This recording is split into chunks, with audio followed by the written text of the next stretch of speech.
With Russian troops now moving closer to the center of the capital, Kyiv, some reports saying they're as close as 10 kilometers away. This can bring back stark reminders from the Cold War of what we once called domino theory. The worries that happen of what happens in this country could happen in others, and where does it end? For a closer look at how the Russian invasion of Ukraine is raising concerns about global security, plus what's happening this morning in the capital, we are joined by Major General David Fraser. Thanks for coming back. Anne-Marie, good to be with you. All right, let's start talking about what's happening there this morning. If the capital falls, what typically happens next in a scenario like this? Well, this is the most delicate part of the Russian operation right now. While they're in the countryside, quite frankly, destroying as much as they can, in the city, they will be a lot more sensitive to try to take the city and actually squeeze out the Ukrainian leadership so that they can decapitate the leadership of Ukraine and then take over and put their puppet in. What happens to the politicians that are there right now?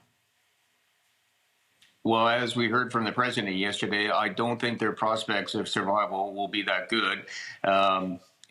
They'll probably be put on some sort of puppet trial and probably tried as war criminals and murderers and whatnot because of the fallacious argument that Putin has created on the eastern provinces.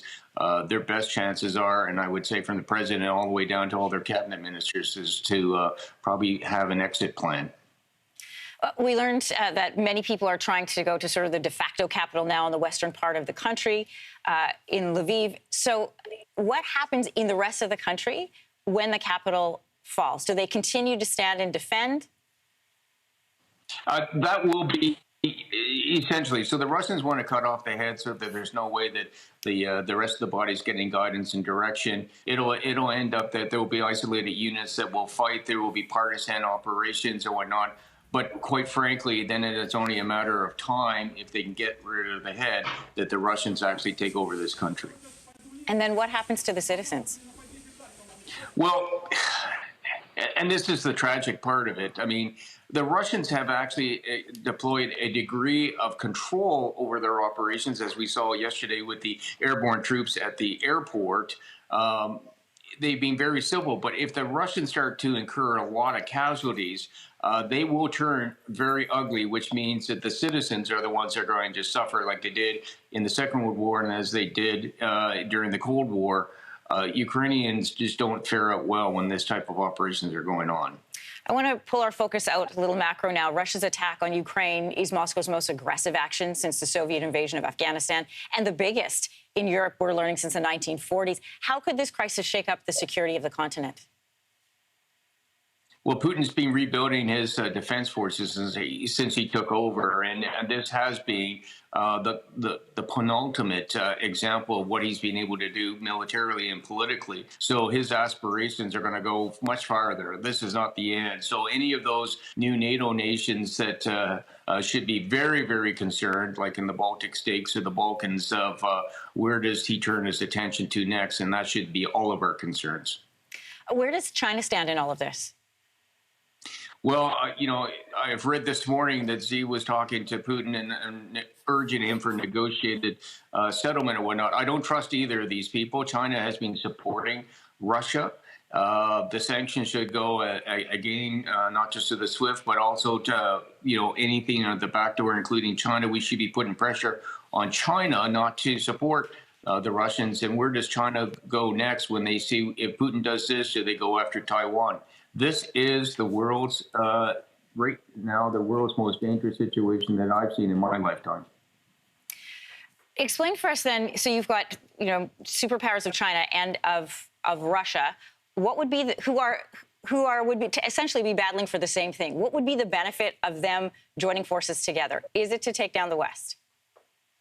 Well, essentially, what they're trying to do is become the two world superpowers, but on the wrong side of the political paradigm, and push the United States out. And, while Europe is completely focused on what Russia is doing, China can do what it wants to do in the Pacific. So, the United States then will be fighting a metaphorical war on two fronts, as opposed to just, focused on Europe. So this is where China and Russia can gang up on the West and the United States in particular. Does the power of the Chinese economy buffer sanctions at all from the international community for Russia? It does, whether we like it or not. Our global economy was very dependent on China, and we've learned that, and on the 5G situation and things like that.